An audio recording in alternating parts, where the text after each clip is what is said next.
निष्कर्षण, यानी कि जो आयरन है उसको हम किस प्रकार से उसका निष्कर्षण किया जा सकता है। तो सबसे पहले हमें ध्यान रखना होगा कि आयरन का निष्कर्षण कैसे होगा। तो पहले हम ये देख लीजिएगा कि आयरन के खनिज कौन कौन से हैं।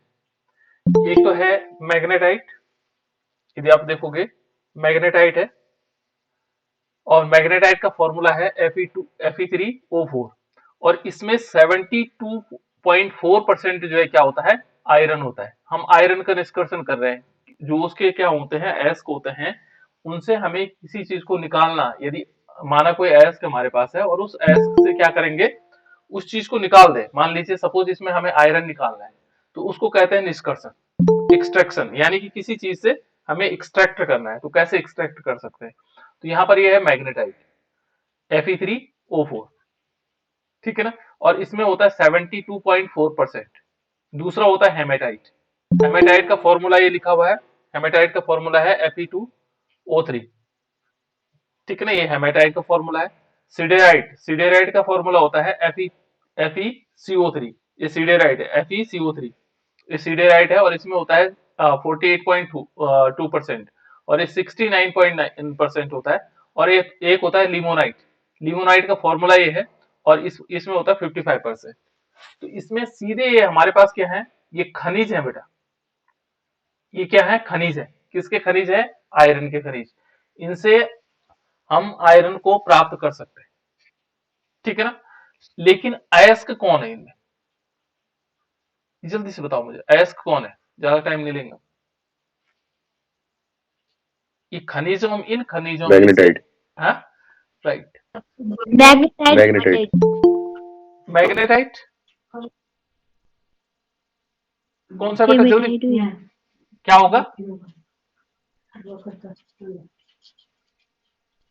कोई कंफर्म नहीं हो पाया आप लोग। हेमेटाइट। सर आपने क्वेश्चन क्या किया? मैंने क्वेश्चन कहा कि ये हमारे पास खनिज है, आयरन के खनिज है, इन खनिजों में से कौन सा अयस्क होगा। मैग्नेटाइट हेमेटाइट है सर। नहीं, दो कैसे हो जाएंगे, एक होगा इन सब में, इन सब में से हम प्राप्त कर सकते हैं बेटा। देखो आयरन इससे भी प्राप्त कर सकते हैं, इससे भी प्राप्त कर सकते हैं, इससे भी प्राप्त कर सकते हैं, और इससे भी प्राप्त कर सकते हैं। लेकिन अयस्क कौन होगा इन चारों में से, ध्यान रखना, अयस्क किसे कहते हैं, किसे कहते हैं अयस्क, जिसे हम सस्ते रूप में हम उसके अयस्क से उसको प्राप्त कर सके। यानी कि आयरन को हम जब सस्ते रूप से जिसमें से प्राप्त हो जाए, वो हमारे पास क्या होगा, अयस्क हो जाएगा, है ना। इनमें से सबसे सस्ता जो पाया जाता है, ये क्वेश्चन इस समय समुगा में पूछा गया था, ये हेमेटाइट से पूछा, ध्यान रखना बेटा, ये हेमेटाइट इसका अयस्क होता है, मैग्नेटाइट नहीं होता, ध्यान रखना। भले इसमें 72.4% है, लेकिन यहाँ पर क्या होगा, अयस्क कौन होगा, हेमेटाइट होगा, ठीक है, क्लियर। तो इसका अयस्क कौन है, इसका अयस्क है हेमेटाइट, ठीक है ना। तो यहां पर ये देख लीजिएगा, निष्कर्षण में पहले आप लिखोगे उनके खनिज कौन कौन से हैं, और उन खनिजों में लिखोगे आयरन का अयस्क है हमारे पास हेमेटाइट, भले ये कम परसेंटेज में मिल रहा है, ठीक है ना, क्योंकि इससे हम आयरन को सस्ते में प्राप्त कर सकते हैं, यानी कि कम खर्चे पर हम इसको, इससे आयरन प्राप्त कर सकते हैं, ये ध्यान रखना, ठीक है ना। तो ये हमारे पास हमें जो प्राप्त करना होगा, उसका अयस्क हमारे पास हेमेटाइट होगा, किसका, आयरन का अयस्क। और क्यों क्यों होगा, इसलिए होगा कि वह सस्ते दर पर हमें उपलब्ध हो जाएगा आयरन, ठीक है ना। तो ये लिखना होगा आपको। देखो अब इसमें क्या होगा, प्रोसेसिंग कैसे होती है। सबसे पहले क्या किया जाता है कि जो हमारे पास आयरन के हेमेटाइट है, हेमेटाइट क्या होगा, ये टुकड़ों के रूप में होगा, ऐसे बड़े बड़े टुकड़े हो सकते हैं, जैसे हम देखते हैं नमक के बड़े बड़े पीस हो सकते हैं, ऐसे करके, है ना। तो इस बड़े पीस से हम डायरेक्ट तो प्राप्त नहीं कर सकते, सबसे पहले क्या करते हैं, अयस्क को तोड़ना है और उसको पीसना है, ठीक है ना। इसमें थोड़ा मिस्टेक हो सकती है, कैसे, लिखने की मिस्टेक हो सकती है, ठीक है ना, उसको पीसा जाता है। तो सबसे पहले क्या करते हैं, जो हेमेटाइट के जो बड़े क्या होते हैं अयस्क होंगे, उसे छोटे टुकड़ों में क्या करते हैं, तोड़ते हैं और फिर बारीक पीस लेते हैं। जैसे आप लोगों ने देखा होगा, कोलाइड मिल के बारे में जाना, आप लोगों ने सुना है, कोलाइड मिल, दो पट्टे यस होते सर। हैं, है ना, एक अपोजिट डायरेक्शन में घूमते हैं। तो इसी प्रकार के हम क्या कर सकते हैं, इसको तोड़ करके, इस प्रकार की कोई मिल हो, स्टैंप मिल का, यहाँ पर स्टैंप मिल का प्रयोग करते हैं, है ना। और स्टेम सेल से हम क्या करते हैं, अयस्कों को छोटा पहले बारीक पीस लेते हैं। प्रोसेस ऐसे ही लिखना बेटा आप लोगों ने, है ना। वहां पर आएगा आयरन का निष्कर्षण लिखिए, तो आपको ये लिखना होगा, है ना। हो सकता है आपको पूछे हेमेटाइट या इनमें से कौन सा एस्क होगा, तो एस्क मैंने क्लियर कर दिया आप लोगों को, एस्क होगा, है ना। तो पहले हम क्या करेंगे, उसको छोटे टुकड़ों में पीस लेंगे, और पीसने के बाद जब वो बारीक बना देंगे, चूर्ण बना देंगे, तो क्या करना है फिर उसके बाद की प्रोसेस है, पहले उसका सानन करते हैं। सानन का मतलब समझ गए आप लोग, सानन का मतलब, अयस्क का सानन का मतलब क्या हुआ, इसका मतलब ये होता है कि जो आयरन है उस आयरन की मात्रा अधिक एकत्रित हो जाए कहीं पर, आयरन हमें अधिक मात्रा में मिल जाए यहाँ पर, ठीक है ना, वो सानन होगा। और उस आयरन की मात्रा में क्या होगा, इस आयरन में क्या है, उसके साथ तो ऑक्साइड भी लगा हुआ है, ऑक्सीजन भी लगे हुए हैं, है ना। कुछ क्या होंगे उसमें, मिट्टी होंगे, मिट्टी भी होगी उसमें, रेत भी होगा, और बहुत सारी चीजें होंगी उसके साथ मिली हुई, ठीक है ना। तो उनको हटा करके हमने क्या करना है, उसमें से आयरन को अधिक मात्रा में निकाल देना है, यानी कि ये सब चीज हटाने की कोशिश करनी, इसे कहते हैं बेटा सानन। ये देखो अयस्क का सानन, यानी कि इनमें से जो अन्य चीजें हैं उनको हटा करके हमें इस आयरन को अलग करने, इसकी मात्रा जहां पर ज्यादा हो जाए वो सांद्रता हो जाएगी उसकी, है ना, सानन। तो इसका मेथड है गुरुत्व पृथक्करण विधि द्वारा। ये गुरुत्व पृथक्करण विधि क्या होती है, ये अलग से पूछा जाएगा आप लोगों से, गुरुत्व पृथक्करण विधि किसे कहते हैं। यहां ध्यान रखना, जो हेमेटाइट है आयरन का, हमेशा जब सानन किया जाता है तो गुरुत्व पृथक्करण विधि द्वारा किया जाता है, ठीक है ना। कैसे, क्योंकि जब हमने इस आयरन के बड़े बड़े पीस थे, आयरन के हेमेटाइट के बड़े बड़े पीस थे, हमने इसको तोड़ा और बारीक चूर्ण बना दिया। अब देखो बारीक चूर्ण बन गया, इसको हम क्या करते हैं, एक इस प्रकार के फ्लोटिंग उसमें रखते हैं, है ना, यहां पर रख लिया, और इस पर तेज पानी की धार लगाते हैं। क्या करेंगे, जब ये चूर्ण बनेगा तो उस पर क्या करेंगे, चूर्ण है, छोटे छोटे टुकड़े हैं, और उस पर हम तेज पानी की धार लगाते हैं। तो जो लोहे के कण होते हैं वो क्या होते हैं, वहीं पर जमे रहते हैं, और जो उसमें क्या होगा, मिट्टी के कण होंगे या रेत होगा, वो बह जाएगा। ये फ्लोटिंग है ना।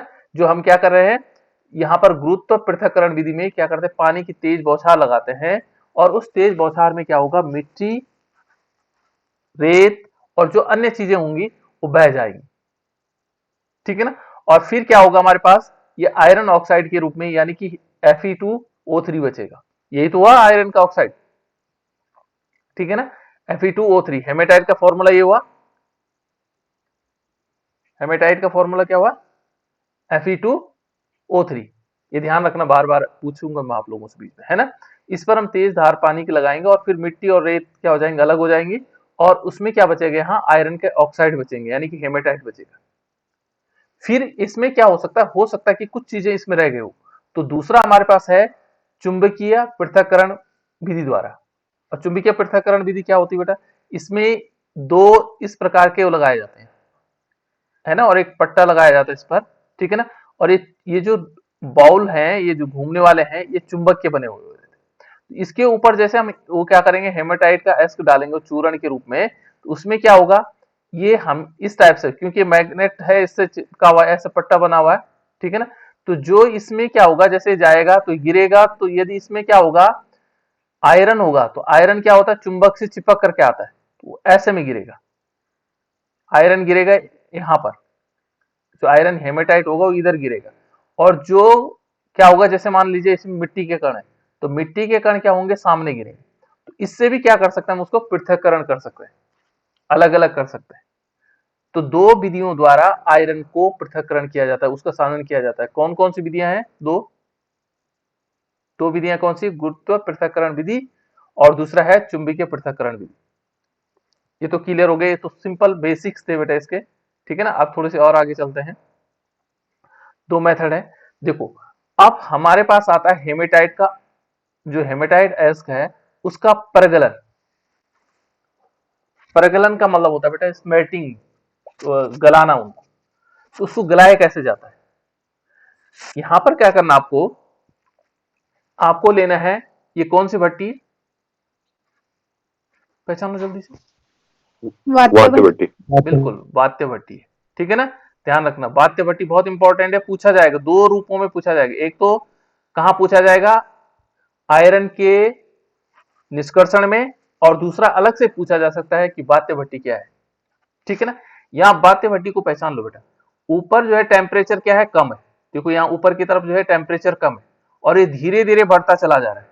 और ये देख लीजिए 1070 केल्विन से लेकर के 2170 केल्विन तक पहुंच गया, यानी कि टेम्परेचर बहुत अधिक मात्रा में है ना। इसमें क्या करते हैं, जब हम आयरन का निष्कर्षण करते हैं तो आयरन का निष्कर्षण किस प्रकार से होगा? सबसे पहले क्या किया जाता है इसमें आयरन के निष्कर्षण में? यहां पर क्या करते हैं कि हम एक तो लेते हैं हेमेटाइट। जो हमें हेमेटाइट प्राप्त हुआ, जो हमने सानन करने के बाद जो हमें हेमेटाइट प्राप्त हुआ, जब हमने क्या किया उसका सानन दो विधियों से, गुरुत्व पृथक्करण विधि से और साथ साथ में चुंबकीय पृथक्करण विधि द्वारा जब हमने हेमेटाइट प्राप्त कर लिया, उसको हम लेंगे। दूसरा उसमें मिलाएंगे कोक। कोक का मतलब यहां पर कार्बन से, ठीक है ना। तीसरा इसमें है चूना पत्थर। चूना पत्थर का बोलते हैं कैल्शियम कार्बोनेट, CaCO3। CaCO3 ये है कैल्शियम कार्बोनेट, है ना, लाइमस्टोन। ये तीन चीजों को मिलाते हैं। मैं यहाँ पे ZnCO3 लिख लूं तो क्या हो जाएगा? इसका नाम क्या है ZnCO3? Zinc carbonate, zinc carbonate. और दूसरा क्या कहते हैं इसको? कैलामाइन। जिंक ब्लांस, जिंक ब्लेंड है बेटा, ZnS। मैं इसीलिए पूछ रहा हूं, आप लोगों को याद रखना है, जिंक ब्लेंड है ZnS। इसको क्या बोलते हैं? कैलामाइन। चलो ठीक, याद रखना, ठीक है ना। जिंक ब्लेंड हो गया और कैलामाइन हो गया। यहाँ कैल्शियम कार्बोनेट है बेटा, देखो ये कैल्शियम कार्बोनेट है। इस कैल्शियम कार्बोनेट हमने क्या डाला यहाँ? देखो तीन चीजें। जब हम क्या कर रहे होंगे, हेमेटाइट एस का प्रगलन कर रहे होंगे, स्मेल्टिंग कर रहे होंगे, तो प्राप्त जो हमारे पास हेमेटाइट होगा और कोक होगा और चूना पत्थर होगा, इन तीनों को हम क्या करेंगे, इसमें यहां से डालेंगे। देखो एस्क, चूना पत्थर और कोक, ये है बेटा। उसमें अलग दूसरे कई किताबों में यहाँ पर इस टाइप से दिखाया गया होगा, ऐसे ही बनाया गया, लेकिन नई किताबों में इस टाइप से हो सकता है कि वो यहाँ से घूमते हुए दिखाई, पर आपको यही बनाना है क्योंकि एनसीईआरटी बुक यही कहता है ना। यहाँ पर क्या करेंगे हम ऊपर से इन तीनों चीजों को, देखो एस्क, एस्क का मतलब यहाँ पर हेमेटाइट हम ले रहे हैं क्योंकि हम क्या कर रहे हैं, आयरन का निष्कर्षण कर रहे हैं। आयरन के निष्कर्षण में हमें बात्य भट्टी का प्रयोग करना होगा, ध्यान रखना है ना। तो हमने क्या लिया, एस्क लिया, हेमेटाइट, चूना पत्थर लिया, कोक लिया, तीन चीजें ली। और इन तीनों चीजों को धीरे धीरे क्या करेंगे, यहां से निकलता रहेगा इसमें, है ना। एक तो काम ये होगा। दूसरा क्या होना बेटा इसमें, दूसरा यदि हम इसमें देखेंगे तो दूसरा यहां से ये दिखाई दे रहा होगा आपको लास्ट ये पोर्शन, इसमें ऑक्सीजन है। और ऑक्सीजन का मतलब वायु में ऑक्सीजन होती है, 21% ऑक्सीजन होती है। यहां से हम गर्म वायु को यहां से प्रभावित करेंगे। देखो यहां से क्या होगी, गर्म वायु प्रभावित होगी इस पोर्शन से, और इसके बीच कुछ प्रक्रियाएं होंगी। इस बात्य भट्टी में क्या होता है कि जो हमारे पास आयरन ऑक्साइड है, यानी कि Fe2O3 है, किसका फॉर्मूला है, हेमेटाइट का। इससे ये क्या होगा, आयरन में कन्वर्ट होकर आएगा। आयरन ऑक्साइड आयरन में परिवर्तित होकर आएगा, किससे, बात्य भट्टी से। और इस जो आयरन इससे प्राप्त होगा वो होगा बेटा कच्चा लोहा। कैसा होगा, कच्चा लोहा, जिसको हम क्या बोलते हैं, कच्चे लोहे को क्या बोलते हैं, कोई किसी को मालूम हो? Pig iron. हाँ, पिग आयरन। और दूसरा नाम क्या है हिंदी में? ढलवा लोहा। ढलवा लोहा या ढलवा लो, बिल्कुल, कच्चे को कहेंगे ढलवा लोहा। एक क्वेश्चन पूछा जाता है, ढलवा लोहा से पिटवा लोहा कैसे प्राप्त करेंगे, ठीक है ना। तो यहां हमें पहले ये ढलवा लोहा मिलेगा। क्लियर बात समझ में आई? हमारे पास हेमेटाइट से प्राप्त होगा ढलवा लोहा, ठीक है ना। और ये कहां प्राप्त होगा, बात्य भट्टी में। यहां पर हम तीन चीजों को लेंगे, हेमेटाइट, चूना पत्थर और कोक। इसको हम धीरे धीरे प्रभावित करेंगे। यहाँ नीचे से क्या होगा बेटा, वायु आएगी। देखो ये क्या करेंगे, ऑक्सीजन प्रभावित करेंगे। इसकी विशेषता क्या होती है कि जो बात्य भट्टी है इसका टेम्परेचर अलग अलग है। देखो तापमान क्या है, अलग अलग जगहों पर अलग अलग, ठीक है ना। और ऊपर से नीचे की ओर जब बढ़ रहे हैं तो उसमें तापमान क्या हो रहा है, बढ़ रहा है।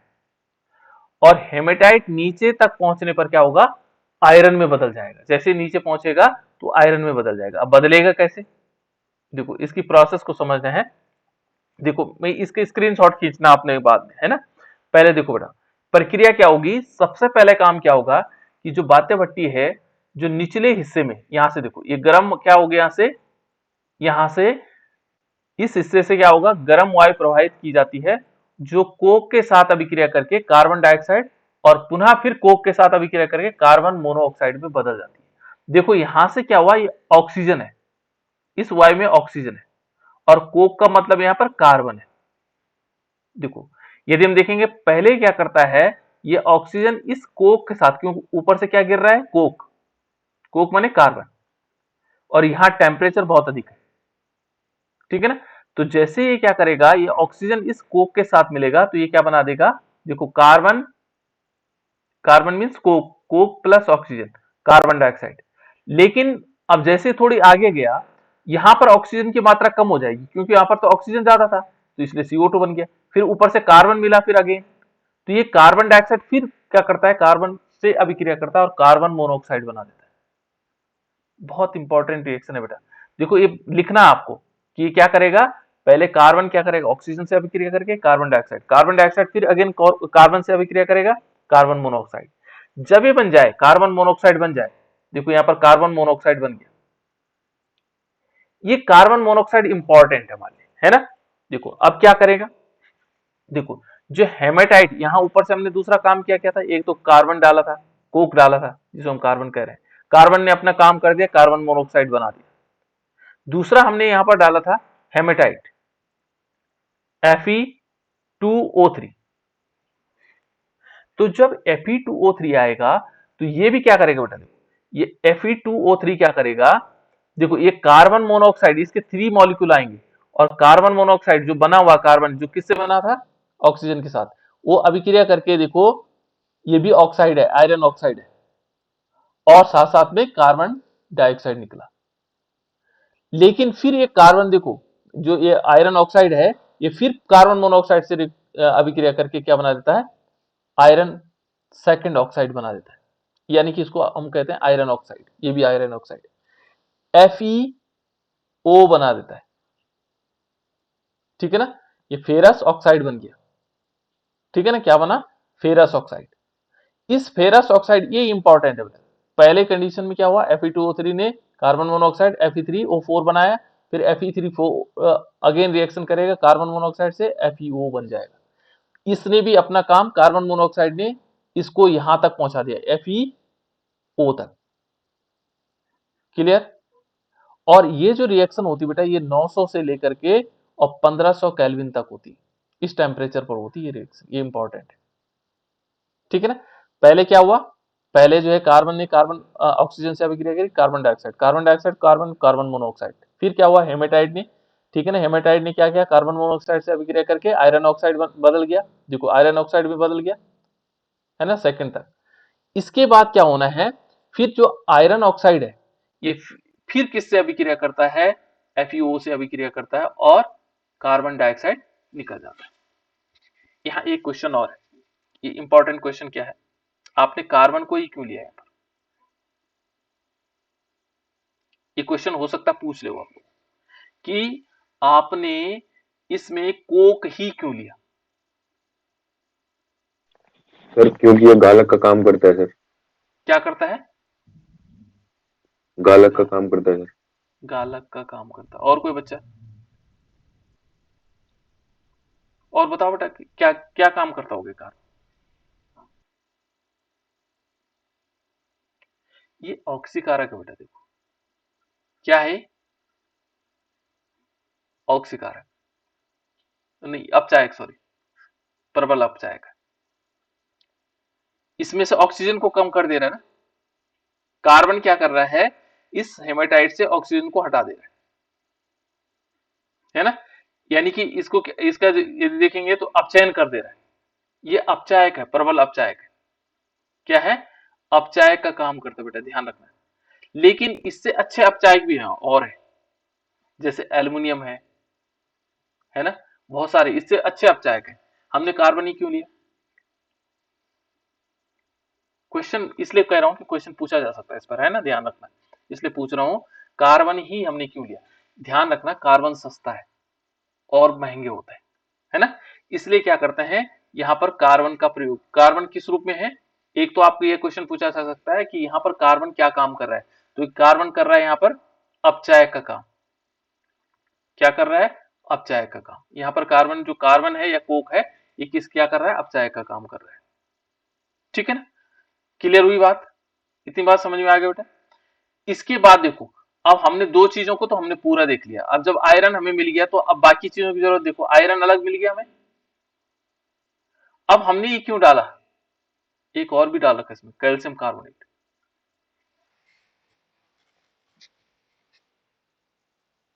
कैल्शियम कार्बोनेट क्यों डाला हुआ, ये है बेटा गालक। कैल्शियम कार्बोनेट क्या है यहाँ पर, गालक का काम करता है, ये करेगा अपचाय का काम।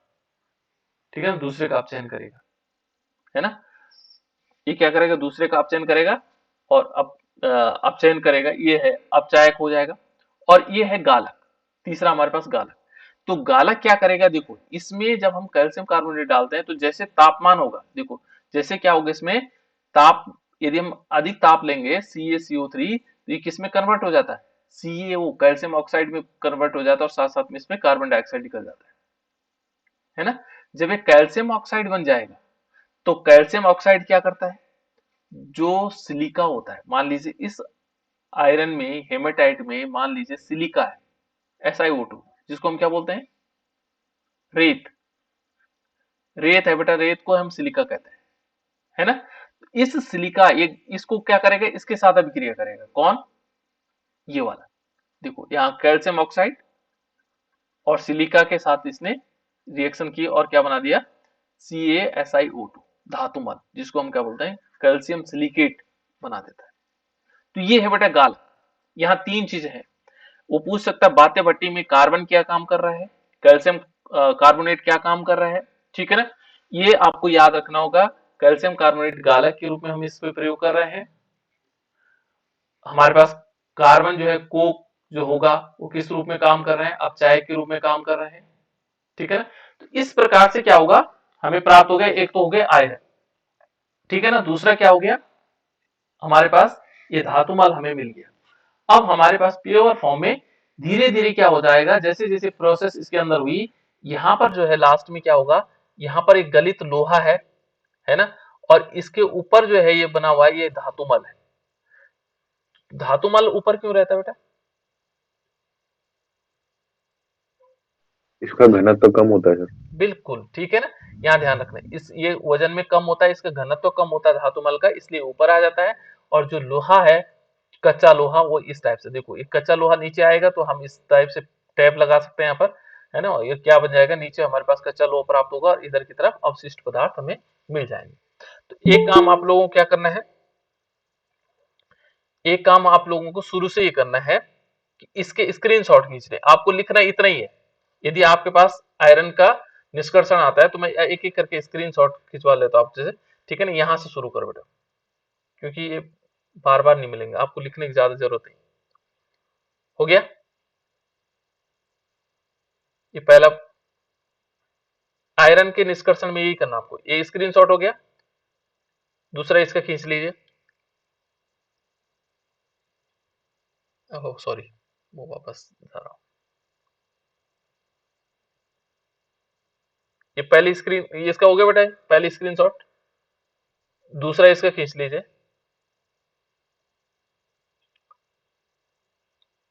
हो गया। यही लिखना आपको, ये चित्र बनाना है, ये बातें बट्टे पूछा जाएगा आप लोगों से। तीसरा देखो, ये प्रक्रिया वाला है, हो गया।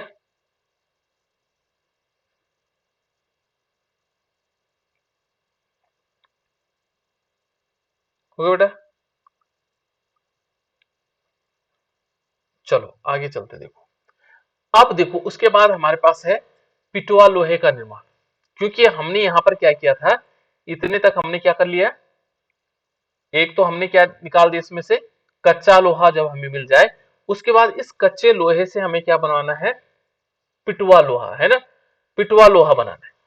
और पिटवा लोहा कैसे बनेगा, ठीक है ना। तो देखो बेटा, पिटवा लोहा क्या होता है, ये शुद्धतम रूप होता है। पिटवा लोहा क्या होता है, शुद्धतम रूप होता है। किसका होता है, लोहे का, है ना, शुद्धतम रूप।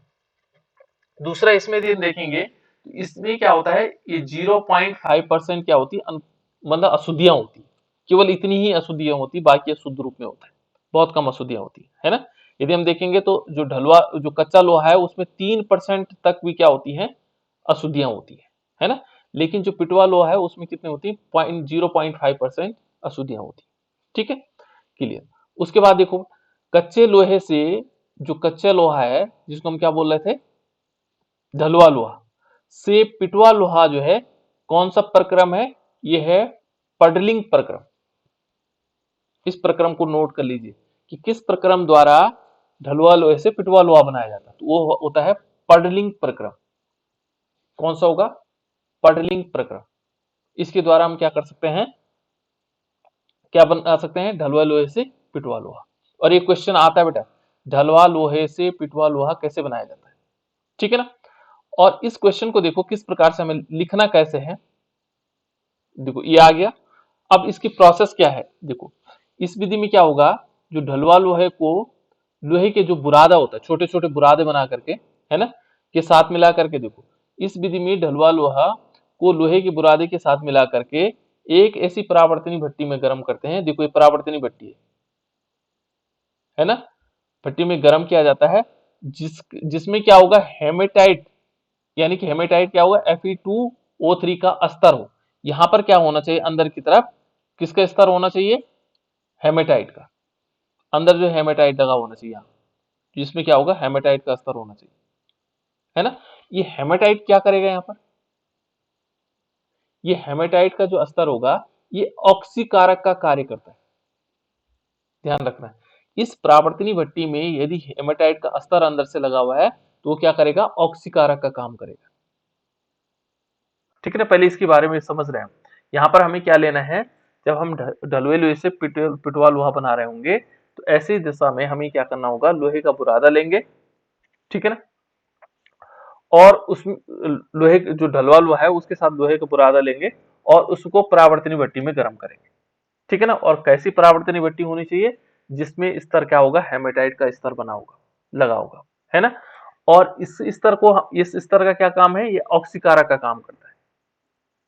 परावर्तनी भट्टी में यदि हेमेटाइट का स्तर लगा हुआ है तो हेमेटाइट का स्तर क्या काम करेगा, ऑक्सीकारक का काम करेगा, ठीक है ना।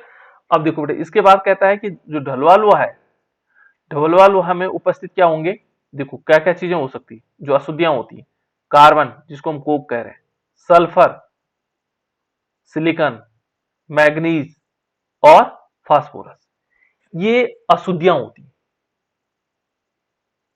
ठीक है ना। कौन कौन सी ये अशुद्धियां हैं, इसमें कार्बन हो गया, सल्फर हो गया, सिलिकॉन हो गया, मैग्नीज हो गया और साथ साथ में फास्फोरस। अब इनको हटाना है, इन अशुद्धियों को हटा देंगे तो हमें क्या मिलेगा, पिटवा लोहा मिलेगा। इन अशुद्धियों को जब हम हटा देंगे तो क्या मिलेगा हमें, पिटवा लोहा, ठीक है ना, कि अशुद्धियों का ऑक्सीकरण कर देता है, ठीक है ना। यदि हम देखें ढलुए लोहे में उपस्थित जो ये है, ये क्या करेगा, इनका ऑक्सीकरण करेगा, कौन, ये जो यहाँ पर हेमेटाइट है, इन सब का ऑक्सीकरण करेगा, जो ये अशुद्धियां हैं इन सब का ऑक्सीकरण करेगा, कौन, ये करेगा हेमेटाइट, जो इसमें ऑक्सीकारक लगा हुआ है ना। देखो बेटा, कार्बन और सल्फर दो है, एक तो कार्बन है और दूसरा सल्फर है। जो अशुद्धियां क्या होंगी, ये वाष्पीय ऑक्साइड बना देती, कार्बन हो गया और सल्फर हो गया, ये क्या बनाएंगे, वाष्पशील ऑक्साइड। ये दो तो निकल जाएंगे वाष्पशील ऑक्साइड के रूप में, एक कार्बन और एक सल्फर, ठीक है ना। ये देख लो कैसे निकलती है, जैसे यदि हम इसको देखें तो किस प्रकार से निकल रही है, देखो एक तो कार्बन है, कार्बन ने ये क्या है यहाँ पर, ये है हेमेटाइट, इससे अभिक्रिया करके क्या बना दिया, एक तो ऑक्साइड बनाया है, देखो आयरन ऑक्साइड, और कार्बन मोनोऑक्साइड बन गया, देखो ये क्या है, वेपोराइज के फॉर्म में, वेपर के फॉर्म में निकल गई, वाष्प के रूप में निकल गई, है ना। दूसरे देखो कार्बन की अशुद्धि निकली कि नहीं निकली, ये हेमेटाइट ने क्या किया, इस कार्बन से अभिक्रिया करके इसको आयरन ऑक्साइड बना दिया और अशुद्धि क्या बनी, कार्बन मोनोऑक्साइड। और कार्बन मोनोऑक्साइड क्या होती, गैस होती, वो वाष्प के रूप में निकल गया, कार्बन अलग हो गया, ठीक है ना। सल्फर को देखो, सल्फर ने फिर हेमेटाइट से अभिक्रिया की और ये आयरन बन गया और इसने सल्फर डाइऑक्साइड के रूप में क्या हो गए, गैस के रूप में निकल गया। तो ये दोनों क्या हो गई, वाष्पशील अशुद्धियां हैं। कौन कौन सी, कार्बन और सल्फर वाली। ठीक है बेटा, किसके कारण हुआ है, ये जो किसका स्तर लगा हुआ है यहाँ पर, किसका स्तर था ये, किसका था, हेमेटाइट। हाँ बिल्कुल राइट, हेमेटाइट का। ठीक है ना, तो ये हेमेटाइट का स्तर। तो अब देखो स्तर लगा हुआ था। अब देखो जबकि क्या है बेटा, इसमें देखो सिलिकॉन हो गया, मैग्नीज हो गया और फास्फोरस हो गया, ये अशुद्धियां क्या होती हैं, गलनीय धातुमल है ना, ये धातुमल के रूप में निकलेंगे लेकिन गल करके निकलेंगे। ठीक है ना, और कैसे निकलेंगे देखो, जैसे सिलिकॉन है, ठीक है ना, तो ये आयरन के साथ Fe बनाया और इसने क्या बना दिया, सिलिका। सिलिका का मतलब जो रेत होता है। ठीक है ना, दूसरा देखेंगे तो देखो यहाँ पर फिर मैग्नीज है, मैग्नीज ने हेमेटाइट से अभिक्रिया की, आयरन बना और मैग्नीज ऑक्साइड बना, लेकिन ये अगेन रिएक्शन करते। देखो देखो फास्फोरस ने क्या किया, फास्फोरस ने आयरन हेमेटाइट से अभिक्रिया हुई और क्या बना, आयरन बना और फास्फोरस पेंटाऑक्साइड बना। ठीक है ना, तो इस प्रकार से तीनों क्या है, तीनों अशुद्धियां अलग निकल गई। लेकिन किस रूप में, देखो मैग्नीज जो ऑक्साइड बना था, देखो बेटा ये मैग्नीज ऑक्साइड बना था, इसने फिर सिलिका से अभिक्रिया की, SiO2 है बेटा, है ना, और ये क्या बना दिया, धातुमल बन गया, मैग्नीज सिलिकेट, है ना। और इसी के साथ देखो आयरन ऑक्साइड ने फिर सिलिका से अभिक्रिया की और ये बनाया गया आयरन सिलिकेट। तो इस प्रकार से धातुमल के रूप में निकल जाती है ये अशुद्धियां। ठीक है ना, तो ये इस प्रकार से बन गया।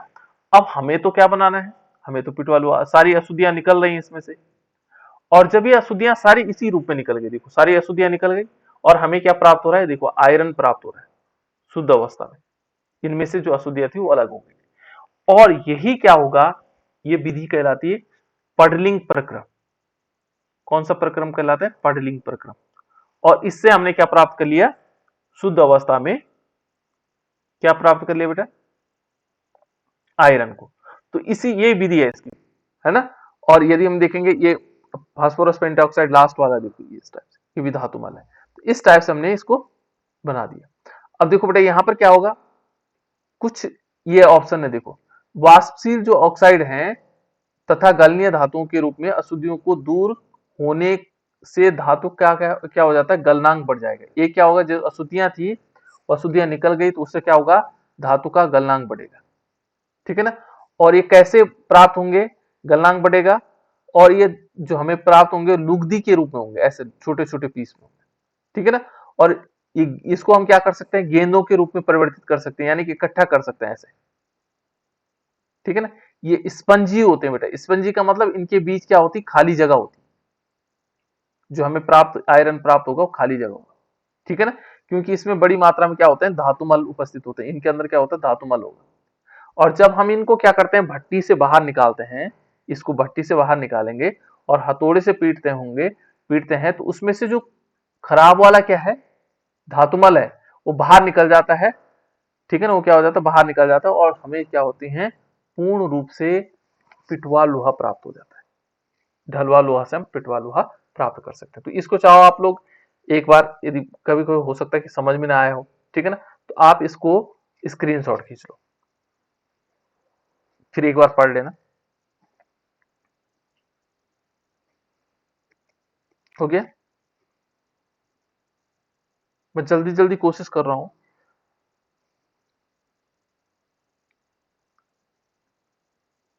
एक स्क्रीनशॉट इसका भी खींच लेना बेटा, है ना।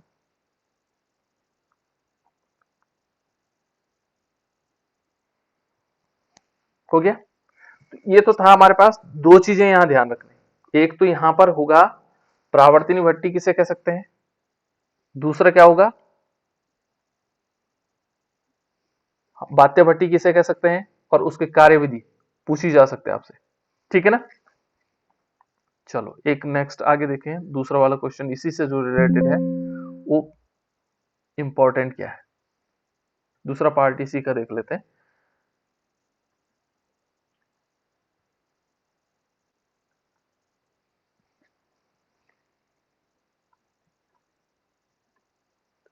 देखो बेटा दूसरा हमारे पास जिंक का निष्कर्षण, वो आयरन का निष्कर्षण जरूर पूछा जाता है बेटा, ध्यान रखना बहुत इंपॉर्टेंट है। ढलवा लोहा से पिटवा लोहा बनाने के लिए आपके पास पूछा जाएगा, बात्यवटी पूछी जाएगी, प्रावर्तनी वाली पूछी जा सकती है, तीनों इंपॉर्टेंट है। ठीक है, देखो चलो यहां शुरू करते हैं। दूसरा बेटा देखो, जिंक का निष्कर्षण। जिंक का हम किस प्रकार से निष्कर्षण कर सकते हैं? तो पहले हमें क्या करना होगा, हमें जिंक के खनिज जानने होंगे। जिंक के कौन कौन से खनिज हैं? एक है जिंक ब्लेंड, दूसरा है मार्मेटाइट और तीसरा है कैलामाइन। ये तीन यहां पर हम खनिज ले रहे हैं। ठीक है ना, तीन खनिज लिए। किस किस खनिज है? जिंक। इनमें अयस्क कौन है बेटा? इन तीनों में जिंक का अयस्क कौन है?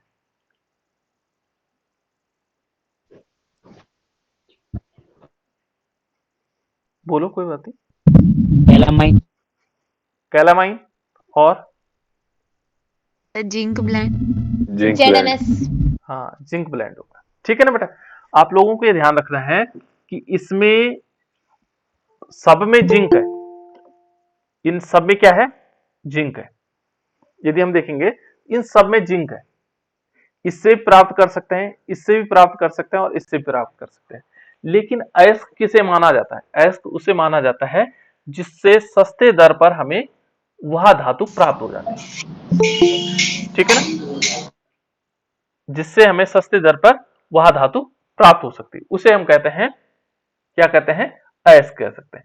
तो ये जो जिंक ब्लेंड है, ZNS है, ये इसका क्या है? अयस्क है। यदि हम देखेंगे तो ये क्या है? इसका अयस्क है। यदि हमें प्राप्त करना हो, जिंक का निष्कर्षण करना हो, तो हमें जिंक ब्लेंड लेना होगा। जैसे आयरन में क्या था? हेमेटाइट। हेमेटाइट उसमें इंपॉर्टेंट, और यहां पर यदि देखोगे तो जिंक ब्लेंड, जिससे हमें क्या करना होगा? प्राप्त करना होगा। सबसे पहले क्या करते हैं? प्रोसेस क्या है? आप लोग बताओ, प्रोसेस क्या है बेटा? निष्कर्षण जब हम करते हैं किसी एक्सट्रैक्शन, हाँ सर बताओ। सबसे पहले चूर्णीकरण करेंगे सर। बिल्कुल, चूर्णीकरण कह सकते हैं हम उसको, चूर्णीकरण है ना, एक शब्द हो सकता है। उसको चूर्ण बनाना है। ठीक है ना, जैसे आप लोग क्या कर सकते हैं, खरल में लेकर के उसको बारीक बारीक चूर्ण बना सकते हैं, जैसे चटनी बनाते हैं हम लोग, है ना। तो ऐसे ही हमने क्या लिया, बड़े बड़े पीस लिए और उसको क्या किया? चूर्ण बनाया। चूर्ण बनने से क्या होता है कि हो सकता है उसमें जो गंदगियां हो, अयस्क, है ना, क्योंकि ये हमेशा इस प्रकार से, आप लोगों ने नमक देखा होगा, बड़े बड़े टुकड़े वाले नमक, तो उसको हम पीस करके बारीक बना लेते हैं। ठीक है ना, तब हम उसमें गंदगियां देख सकते हैं, मिट्टी हो सकती है कैसे, है ना। तो हम क्या करेंगे? पहला काम होगा चूर्णीकरण, या हम कह सकते हैं उसको क्या करना है? ग्राइंड करना है, क्रशिंग और ग्राइंडिंग। तो पहले हम चूर्ण बनाएंगे सर। ठीक है ना, चूर्णीकरण किया, फिर क्या करेंगे? सर ये सल्फाइड है या सर इसका साधारण सर फेन प्लावन विधि से करेंगे। बिल्कुल, इसका हम देखेंगे अयस्क का सानन। यहाँ पर देखो, हम इसका सानन, देखो अलग अलग विधियां हैं बेटा। देखो वहां पर भी हम कर रहे थे अयस्क का हम सानन कर रहे थे, है ना। वहां पर अयस्क का सानन करने के लिए हमने क्या किया था? वहां दो विधियां प्रयोग की थी। कौन सी विधियां थी? एक पृथक्करण विधि थी और दूसरा चुंबकीय पृथक्करण विधि, है ना। चुंबक के द्वारा, यानी कि हम उसको क्या कह सकते थे? क्या नाम दिया था हमने उसको? जल्दी बोलो, क्या दिया था? चुंबकीय पृथक्करण और दूसरे गुरुत्वीय पृथक्करण, है ना। दो प्रकार के से कर सकते थे वहां पर, क्योंकि वो हमारे पास आयरन का क्या था? अयस्क था। यहां देखो ये खनिज, ये जो हमारे पास किसका है? जिंक सल्फाइड है। ठीक है ना, तो ये जिंक सल्फाइड, देखो जब सल्फाइड होगा बेटा, ध्यान रखना, जब भी कोई जैसे ZNS है, तो उसका सानन कैसे किया जाता है? ये अभी इन्होंने कहा फेन प्लावन विधि द्वारा, फेन प्लावन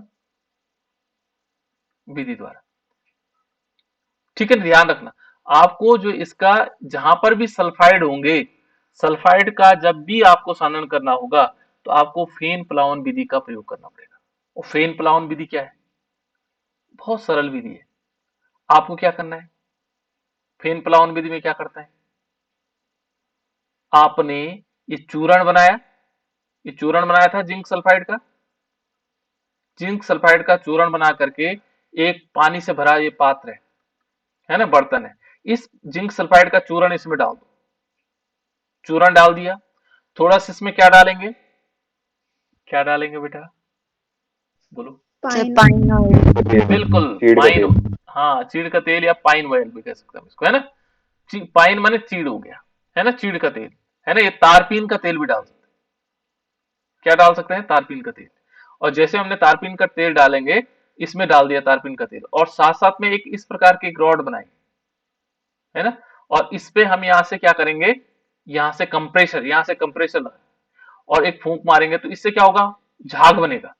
इसको फेन प्लावन विधि को हम क्या कहते हैं, झाग प्लावन विधि भी कहते हैं बेटा, ध्यान रखना, झाग प्लावन विधि याद रखना। झाग बनता है जिसमें, फेन का मतलब झाग हो गया, है ना। फेन प्लावन या झाग प्लावन विधि एक ही है, कंफ्यूजन नहीं करना। उससे क्या होगा, इसमें झाग बनेगा। और झाग क्या बनेगा, किसका बनेगा, एक बनेगा, किस चीज का बनेगा, जिंक सल्फाइड। और जो गंदगी होगी वो नीचे, जो गैंग होगा वो नीचे रहेगा, गैंग जानते हैं, गैंग नीचे रह जाएगा।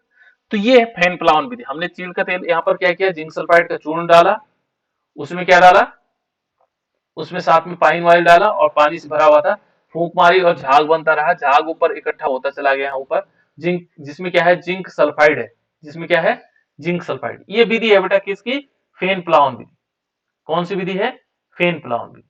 तो यहाँ हमने क्या किया, पहले हमने झाग बन गया उसका, फेन फेन निकाल दिया। तो इस प्रकार से देखो, क्योंकि इससे हम आसानी से प्राप्त आयरन लिखा बेटा मैंने, है ना, यहाँ पर जिंक करना है, यहाँ पे क्या करना है, जिंक, है ना, गलती से हो गया होगा। देखो इसका अयस्क का तोड़ना, सर्वप्रथम हम क्या करेंगे, चूर्णीकरण करेंगे, उसको चूर्ण बनाएंगे, ठीक है ना, पीसना, बारीक पीसना है, ठीक है ना। फिर क्या करेंगे, देखो अयस्क का सानन करेंगे। देखो जो अयस्क है उसका सानन करना है, और अयस्क का जो सानन होगा फेन या झाग प्लावन विधि द्वारा किया जाता है, क्योंकि सल्फाइड का हमेशा इसी विधि द्वारा किया जाता है। जितने भी सल्फाइड होंगे उनका किसके द्वारा किया जाता है, फेन प्लावन। ऑक्साइड को, जो ऑक्साइड होंगे उसमें बात्यभट्टी का प्रयोग करेंगे। सल्फाइड होंगे तो किस, क्या, कौन सी विधि का प्रयोग करेंगे, फेन प्लावन विधि, या इसको झाग प्लावन विधि कह सकते हैं। अब देखो बेटा इस विधि में क्या होगा कि जो जिंक ब्लेंड है, ठीक है ना, जिंक ब्लेंड को हम क्या करेंगे, चूर्ण है वो जल बड़े बर्तन में डाल देंगे और इससे पाइन ऑयल डाल देंगे, ठीक है ना। सोडियम कार्बोनेट भी मिलाया जा सकता है इसमें, ठीक है ना, थोड़ा सा सोडियम कार्बोनेट मिला देंगे और तेज हवा इसमें प्रवाहित करेंगे, और अशुद्धियां क्या हो जाती है, नीचे बैठ जाती हैं, और जिंक ब्लेंड जो है फेन के रूप में ऊपर आ जाता है, ठीक है ना। इसको कहते हैं फेन प्लावन, है ना। अब देखो इसमें क्या होगा, जिंक सल्फाइड का जिंक ऑक्साइड में परिवर्तन। जब हमें जिंक सल्फाइड प्राप्त हो गया फेन के रूप में, ये ऊपर हो गया, जो इसमें क्या था, गैंग था वो नीचे आ गया, गैंग माने अशुद्धियां, वो नीचे आ गई, और जो क्या है, जिंक सल्फाइड है वो ऊपर आ गया, ठीक है ना। अब हमने जिंक सल्फाइड को अलग ले लिया, ठीक है ना, और जिंक सल्फाइड को अलग लेके लिया, जिंक सल्फाइड से हमें जिंक ऑक्साइड में परिवर्तन करना है। जिंक सल्फाइड से किस में परिवर्तित करना है, जिंक ऑक्साइड में। और इसके लिए हमारे पास ध्यान रखना है कौन सी विधि है, भर्जन। भर्जन कहते हैं, है ना। अंग्रेजी में हम इसको क्रैकिंग कहते हैं और हिंदी में भर्जन कहा जाता है। ध्यान रखना बेटा, सल्फाइड को जब भी हम ऑक्साइड में परिवर्तित करते हैं तो उस विधि को कहते हैं भर्जन, ठीक है ना। तो देखो यहाँ पर हम क्या करेंगे, जिंक सल्फाइड, जिसको हम नाम दे रहे हैं जिंक सल्फाइड, लेकिन दूसरा नाम क्या कहते हैं इसको, जिंक ब्लेंड। क्या कहते हैं इसको, जिंक ब्लेंड को जब हम वायु के साथ क्या करते हैं, वायु की उपस्थिति में गर्म करते हैं तो जिंक ऑक्साइड में परिवर्तित हो जाता है, और इस प्रक्रिया को कहते हैं भर्जन, ठीक है ना। इसकी प्रक्रिया को क्या कहते हैं, भर्जन, क्रैकिंग, ठीक है ना। तो ये जिंक सल्फाइड है बेटा, देखो जिंक सल्फाइड का 3 ऑक्सीजन के साथ हमने रिएक्शन करवाई, और ये क्या बना, जिंक ऑक्साइड में परिवर्तित हो गया और सल्फर डाइऑक्साइड, ठीक है। तो यहाँ दो चीजें हो गई, एक तो हमने सारे जो गैंग थी, जो क्या था, गैंग था, वो हमने यहां से हटा दिया, अशुद्धियां ऊपर हट गई। फिर क्या किया, जो सल्फाइड इसमें अशुद्धियां थी सल्फाइड वाली, इसको हमने क्या किया, वर्जन द्वारा अलग कर दिया सल्फर डाइऑक्साइड के रूप में। अब ये ऑक्साइड के फॉर्म में आ गया, किस फॉर्म में आ गया, ऑक्साइड। हमें तो जिंक चाहिए, तो जिंक चाहने के लिए हम क्या करेंगे, देखो जिंक ऑक्साइड का फिर हमने क्या किया, अपचयन करवाया, इसका क्या करवाया, रिडक्शन करवाया। तो रिडक्शन किस प्रकार से हुआ बेटा, देखो जिंक ऑक्साइड का को जो है हम क्या करेंगे, कार्बन पाउडर के साथ 673 केल्विन पर गर्म करते हैं। कार्बन पाउडर का मतलब कोक, इसको कोक कहा जाता है ना। कोक के साथ जो है क्या करेंगे, 673 केल्विन पर गर्म करते हैं और इस प्रक्रिया को कहते हैं बेल्जियम प्रक्रम। ध्यान रखना, छोटे क्वेश्चनों के लिए बहुत इंपॉर्टेंट है बेल्जियम प्रक्रम। क्या करेंगे इस प्रक्रिया को, जब हम जिंक ऑक्साइड से जिंक में कन्वर्ट करेंगे कोक के साथ, तो उस प्रक्रिया को कहते हैं बेल्जियम प्रक्रम। इस बेल्जियम प्रक्रम के द्वारा हम क्या करेंगे, इसको कन्वर्ट करेंगे और इस प्रक्रिया में क्या होगा, कार्बन अपचायक का काम करेगा, अपचायक, रिड्यूसिंग। ठीक है ना। तो यहाँ पर देखो जिंक ऑक्साइड ने कार्बन के साथ अभिक्रिया की और ये हमारे पास जिंक प्राप्त हुआ और कार्बन मोनोऑक्साइड प्राप्त हुआ। लेकिन ये जिंक पूरी तरह क्या नहीं है, प्योर फॉर्म में नहीं है। 95% जो है क्या होता है, शुद्ध होता है। कितना होता है, 95%। तो यहां तक तो हम पहुंच गए। ठीक है ना, यहां तक हमने जान लिया किस प्रकार से होगा। ठीक है ना। पहले हमने क्या किया, चूर्ण बनाया, चूर्ण बनाने के बाद फेन प्लावन विधि द्वारा हमने उसको झाग को अलग किया, झाग जब अलग आ गया तो जिंक सल्फाइड हो गया। जिंक सल्फाइड को हमने क्या किया, किसके साथ, ऑक्सीजन के साथ वर्जन की क्रिया करवाई, जिंक ऑक्साइड में कन्वर्ट हो गया, सल्फर डाइऑक्साइड अलग निकल गया। फिर हमने इसको क्या किया, कार्बन पाउडर के साथ गर्म किया तो हमारे पास जिंक प्राप्त हुआ, कार्बन मोनोऑक्साइड निकला। ठीक है ना। और कार्बन मोनोऑक्साइड निकलने इसमें 95% हमारे पास क्या होगा, जिंक शुद्ध होगा। ठीक है ना। और जब 95% हो जाएगा उसके बाद हम इसका शोधन करते हैं, रिफाइनिंग, है ना, रिफाइनिंग करते हैं इसका। तो देखो अपचयन के फलस्वरूप जो हमारे पास प्राप्त होगा वो जिंक होगा, वो 95% शुद्ध होगा। ठीक है ना। इसमें कुछ अशुद्धियां रह जाती हैं और इनको हटाने के लिए हम क्या करते हैं, आसवन का प्रयोग करते हैं, आसवन विधि का प्रयोग करते हैं। आसवन क्या होता है, गर्म करेंगे, आश्रित हो जाएगा, फिर हम उसे ठंडा करेंगे। ठीक है ना, फिर वो द्रव के रूप में परिवर्तित हो जाएगा। तो ये इस प्रकार से जैसे आसवन करते हैं, किस प्रकार से होता है बेटा, जैसे यहाँ से किसी चीज को गर्म करते हैं, गर्म करने से जो भाप के रूप में परिवर्तित हो जाता है, और यहाँ पर क्या करते हैं, फिर उसके बाद इसको कंडेंसर लगा करके, संघनित्र लगा करके ठंडा किया जाता है, फिर ये द्रव के रूप में यहाँ आ जाता है। तो यहाँ पर क्या करेंगे, जिंक को यहाँ ले लेंगे, इस जिंक को, और जिंक जो है क्या होगा, अधिक ताप लेंगे, ये जिंक वाष्प के रूप में निकलेगा और ये यहाँ ठंडा होकर फिर इधर आ जाएगा। तो इस प्रकार से हमें 99% जो है जिंक प्राप्त होगा शुद्ध अवस्था में। ठीक है ना, ये क्या होगा, 99%। ठीक है ना। तो इस टाइप में हम इसको लिख सकते हैं। तो अब आपको करना क्या है, देखो इसका उपयोग क्या है, जिंक का उपयोग क्या है।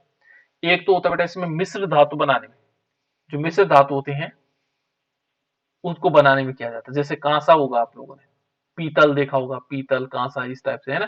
तो एक तो जिंक का प्रयोग किया जाता है कांसे बनाने में, कांसे की जो थालियां होती है हमारे पास, निकल हो गया। ठीक है ना। और दूसरा है एल्युमिनियम सोल्डर बनाने में, और जो चमकीले पेंट होते हैं, चमकदार पेंट होते हैं, लुमिनस पेंट, उनको बनाने में, एक्सरे स्क्रीन बनाने में। आप लोगों ने जिंक सल्फाइड का जो है एक, जब हमने कैथोड रेज यहाँ परीक्षण किया था, कैथोड किरणों का ऐसे किया था, है ना, रदरफोर्ड मॉडल के रूप में। तो यहाँ जिंक सल्फाइड का हम क्या कर लगाते थे, एक पर्दा लगाते थे। तो इस प्रकार से हम कह सकते हैं कि ये क्या कर सकते हैं, यहाँ पर भी एक्सरे रेज के रूप में भी हम इसका स्क्रीन बनाने में भी इसका प्रयोग किया जाता है। ठीक है। इसको स्क्रीनशॉट खींचना पहले आप लोगों ने, है ना, सारे, एक मिनट है, मैं शुरू से दे देता हूँ। ये है जिंक का निष्कर्षण। ठीक है ना, क्योंकि ये लिखना है बेटा, आप लोगों ने बोर्ड में आएंगे, अब आप लोगों को तब पता लगेगा जब बोर्ड पेपर में आएंगे। ठीक है ना, वही क्वेश्चन आएंगे जो मैं बोल रहा हूँ। ठीक है ना, मैक्सिमम क्वेश्चन वही आने की संभावना है। हो गया, तो क्या बेटा, एक मिनट इसका, हो गया, इसका स्क्रीनशॉट खींच लो बेटा।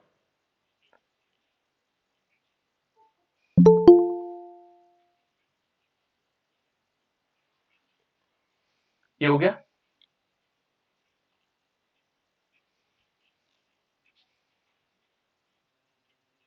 इसका भी स्क्रीनशॉट खींच लो।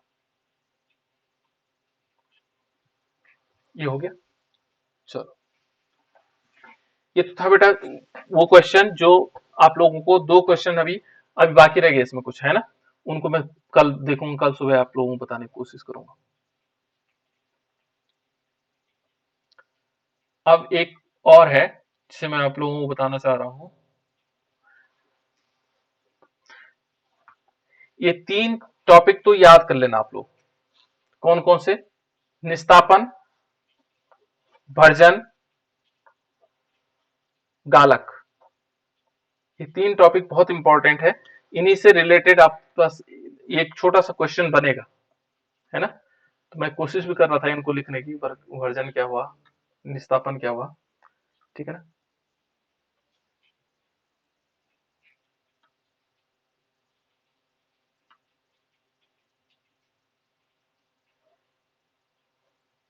चलो, अब थोड़ी सी हमें एक आईयूपीएसी नेम सीखना है इनऑर्गेनिक कंपाउंड की, क्योंकि आप लोग बहुत सारे लोग भूल गए। सबको मालूम है इनऑर्गेनिक कंपाउंड के आईयूपीएसी नेम, याद है या नहीं है? केवल याद दिलाना है मुझे, बताओ बेटा, याद है कि नहीं है? चलो एक क्वेश्चन लिखिए, ये लिख लेते हैं हम।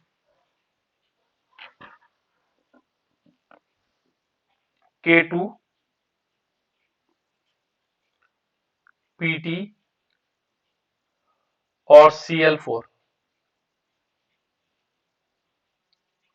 ये बोर्ड एग्जाम के लिए है बेटा इस समय के लिए। बाकी जो हमारे 11th के बच्चे जुड़े हुए हैं उन लोगों की क्लासें 28 तारीख के बाद हम शुरू करेंगे प्रॉपर क्लास। इसमें दो चीजें बेटा, ऑक्सीडेशन नंबर और इसका आईयूपीएसी नेम, दोनों चीजें बताने आपको, जल्दी से बोलो।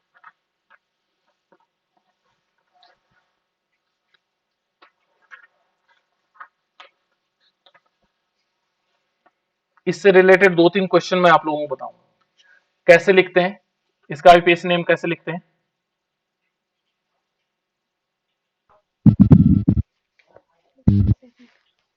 हाँ बताओ।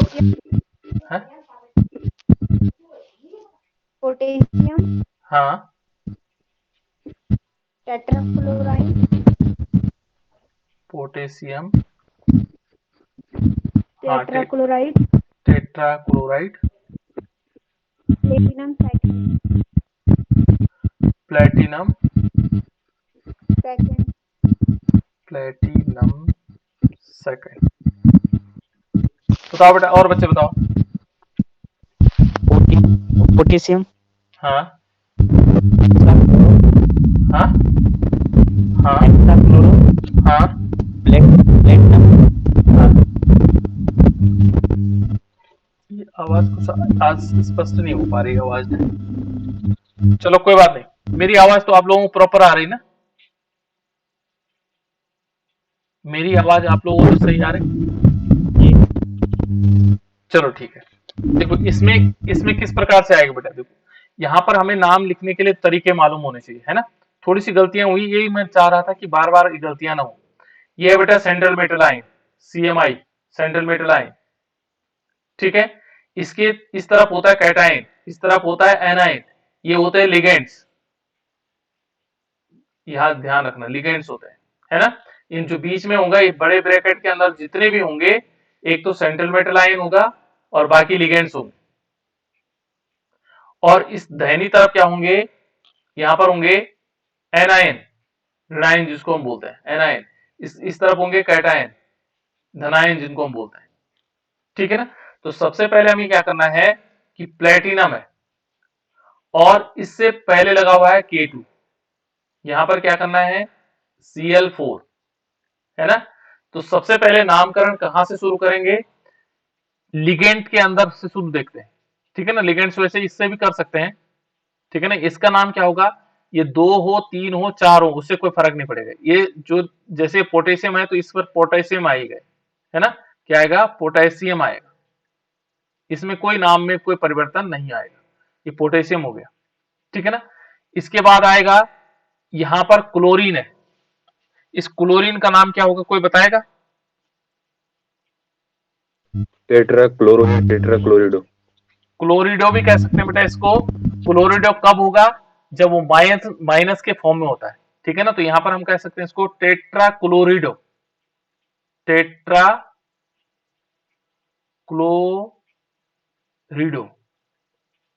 या क्लोराइड भी कह सकते हैं, कोई दिक्कत नहीं, टेट्राक्लोराइड भी हो सकता है ना। क्लोरिडो हो गया ऐसे मेन, ठीक है ना। उसके बाद क्या आएगा,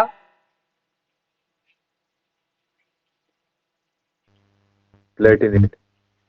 ये देखो बेटा, है ना, ये यहां ऊपर देखो, ये प्लेटिनम हुआ और ये कह रहा है प्लेटिनेट, प्लेटिनेट, प्लेटिनेट क्यों होगा, ध्यान रखना आपको, इसलिए होगा बेटे प्लेटिनेट, कि ध्यान रखना कि जब इससे पहले कोई क्या जुड़ा होता है, कैटाइन जुड़ा होता है, ये वैसे इसका जनरल नाम है प्लेटिनम, लेकिन इससे पहले यदि कोई कैटाइन जुड़ा हुआ हो तो उसके आगे 8 लगाते हैं, 8 ATE, प्लेटिनेट, ये क्या हो गया, प्लेटिनेट।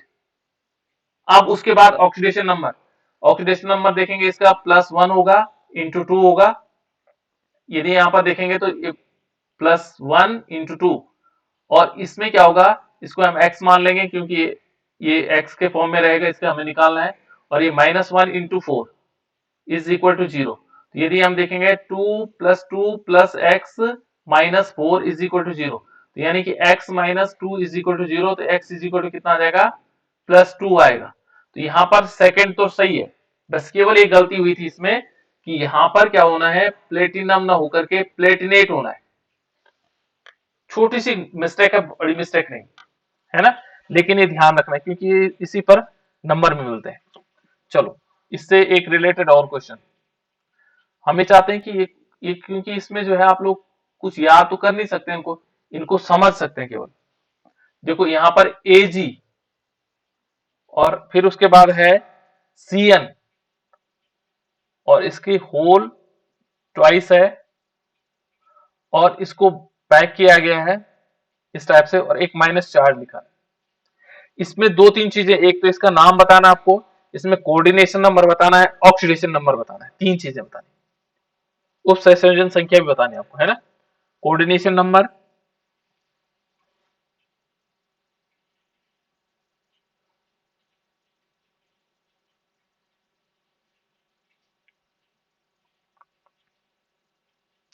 ये क्वेश्चन आएगा बेटा 2 नंबर में आएंगे, इसलिए आप लोगों को एक एक नंबर मान के चलेगा, इंपॉर्टेंट हमारे लिए।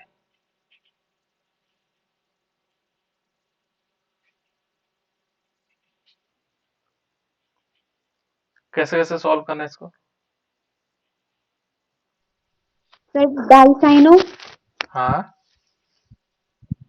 आर्जिनेंट, डाइसाइनो आर्जिनेंट, डाइसाइनो आर्जिनेट, और ये थोड़ा याद करने बैठेंगे बेटा आप लोग, छोटी छोटी चीजें हैं, इनको याद करना पड़ेगा आपको, है ना। देखो जब माइनस का चिन्ह लगा हो तो इसका मतलब यहां पर कोई प्लस चार्ज होगा, है ना। तो यहां पर क्या करना होगा, जैसे इसने कहा ये है बेटा आर्जिनटेट, वैसे इसका नाम सिल्वर है, Ag का साधारण नाम है सिल्वर, लेकिन यहां पर क्या कहते हैं इसको, आर्जिनटेट, ठीक है ना। यदि ये के ना होता, यहां पर कोई माइनस चार्ज नहीं होता, तो हम सिल्वर लिखते इसको नाम, ठीक है ना। लेकिन यहां पर क्या लिखा जाएगा इसका नाम, क्योंकि इससे पहले कोई माइनस चार्ज का मतलब इसमें कोई प्लस जुड़ा हुआ हो, है ना। तो जब माइनस होगा तो इसका मतलब यहां पर पहले मान लिया जाता है कि इससे कोई जुड़ा हुआ है, तो इसका नाम क्या होगा, डाइसाइनो, डाइसाइनो, ठीक है ना। और फिर इसका नाम आएगा आर्जिनटेट, आर्जिनटेट, और उसके बाद क्या आएगा, देखो इसका वो नंबर कितना हो जाएगा, ऑक्सीडेशन नंबर प्लस है +3, इसमें गड़बड़ी क्यों हो रही है बेटा, ऐसा नहीं होना चाहिए था। देखो Ag है, -1 होगी सर। -1 होगा, देखते हैं, है ना। ये साइनाइड है, साइनाइड पे होल ट्वाइस कर देंगे, और इस पर क्या आएगा, ये माइनस है ना, तो इस टाइप से देखो इसको हम x मान लेंगे, इसमें क्या आएगा, -1 × 2 प्लस आएगा इज इक्वल टू क्या आएगा, ये -1 इस तरफ आएगा, है ना। तो देखो यहां पर क्या आएगा, x - 2 1 2, है ना, इज इक्वल टू -1, तो यहां पर क्या होगा, x इज इक्वल टू, ये उधर जाएगा तो प्लस की वैल्यू हो जाएगी +2 - 1, इट मींस +1 आएगी, क्लियर, ठीक है। इस टाइप से निकालना, आपको निकाल के देखना है। तो इसमें क्या आएगा, इसका ऑक्सीडेशन नंबर फर्स्ट है, अब इसमें ये बताइए मुझे कि इसमें ये तो ठीक हो गया, ऑक्सीडेशन नंबर फर्स्ट हो गया, इसका नाम भी हमें पता लगा। कोऑर्डिनेशन नंबर कितना है इसमें? 2 किसने बताया था? 2।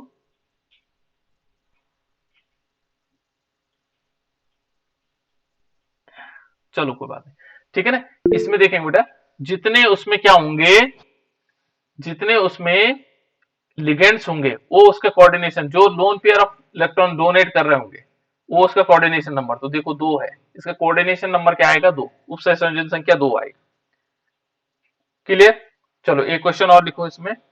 ये सीखने वाली चीजें, ये याद करने वाली चीजें नहीं है, ये ध्यान रखिएगा, है ना। मैं दूसरा यहाँ पे दे रहा हूं, यहाँ निकेल, इसको तभी कर पाओगे जब आप सीखोगे। NH3 और इसका होल 4 और इस पर क्या आएगा? 2 पॉजिटिव चार्ज। 2 क्या आएगा? Positive charge. क्या नाम होगा बेटा इसका? इसमें दोनों चीजें बताने हैं, कोऑर्डिनेशन नंबर, ऑक्सीडेशन नंबर और नेम।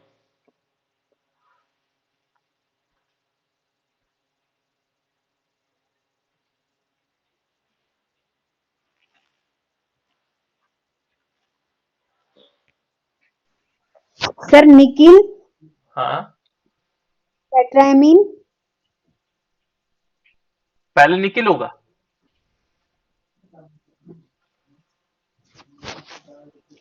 नहीं सर पहले टेट्रामीन होगा।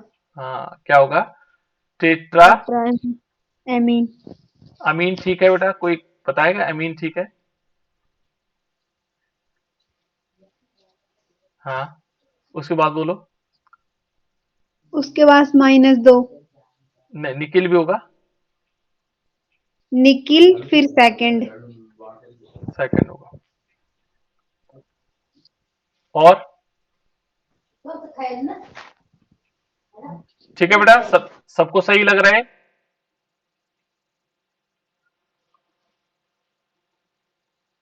कोऑर्डिनेशन नंबर कितना होगा बेटा इसका? सर -2। माइनस, माइनस में नहीं होता बेटा इसमें। कोऑर्डिनेशन नंबर माइनस प्लस में नहीं होते।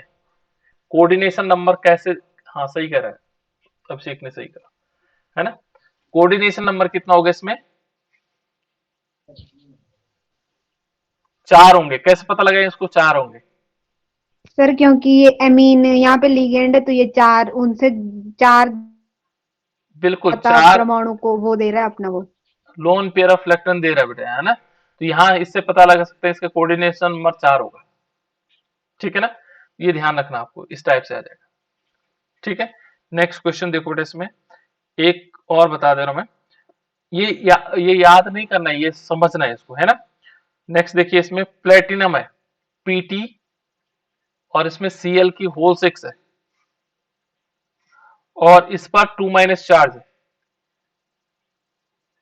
इसका ऑक्सीडेशन, इसका नाम और oxidation number, coordination number, oxidation number, coordination number और नाम, 3 चीजें बतानी।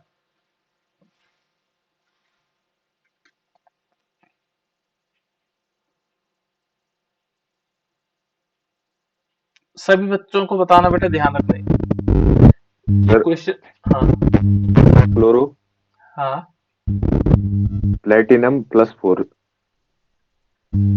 हेक्सा क्लोरो प्लेटिनम होगा। Yes sir. क्यों होगा बेटा प्लेटिनम? प्लेटिनेट होगा सर। हाँ, माइनस चार्ज है ना, प्लेटिनेट होगा। क्या होगा? यहाँ पर माइनस चार्ज है ना, जहां पर माइनस होता है इसका मतलब यहाँ पर कोई ना कोई कैटाइन जुड़ा हुआ है, भले हम उससे दिखा नहीं रहे हैं लेकिन कैटाइन जुड़ा हुआ, तो इसलिए यहाँ पर क्या आएगा? यहाँ पर हमें याद रखना होगा प्लेटिनेट, ठीक है ना, प्लेटिनेट। और उसके बाद क्या आएगा? इसका ऑक्सीडेशन नंबर निकालेंगे तो -2 उधर है, 6 इधर हो जाएंगे। कितने हो जाएंगे? जल्दी बताओ। 4 सर। 4 है ना, प्लेटिनम 4 होगा। और उसके बाद यदि हम इसमें देखेंगे तो यहाँ पर क्या होगा? और कोऑर्डिनेशन नंबर कितना होगा? 6 6 हो जाएगा, क्योंकि इससे 6 लिगेंड जुड़े हैं। ठीक हो गया। ये थोड़ा इसलिए बेटा प्रैक्टिस होनी है सभी की, ध्यान रखना, लिगेंड्स जो ये अंदर लिगेंड्स है उनकी संख्या को देख करके आप कोऑर्डिनेशन नंबर बता सकते हैं, ठीक है ना, और इनके नाम भी बताया जा सकता है। चलो एक और क्वेश्चन इस टाइप का है, क्योंकि सरल सरल ही पूछे जाएंगे, बाकी कठिन वाले नहीं पूछे जाएंगे आप लोगों से, ठीक। वहां तो बहुत सरल वाला पूछा जाएगा, लेकिन हमें थोड़ी सी कोशिश करनी थोड़ा और कठिन वाला, है ना। ये हो गया। अब देखो एक और है, Cu, ज्यादा नहीं, इस बार इतना ही करूंगा मैं, क्योंकि कल सुबह में हमने पढ़ना है। Cu और NH3, इसमें होल 4 है और 2 पॉजिटिव चार्ज है।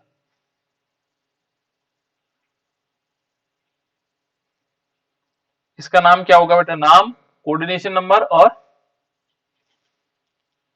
नाम, कोऑर्डिनेशन नंबर और oxygen. Tetra copper plus 2 charge. Tetra amino copper copper. Cuprate तो नहीं होगा इसमें? क्यूप्रेट तो नहीं होगा ना? नहीं होगा सर, इसमें नहीं होगा क्यूप्रेट।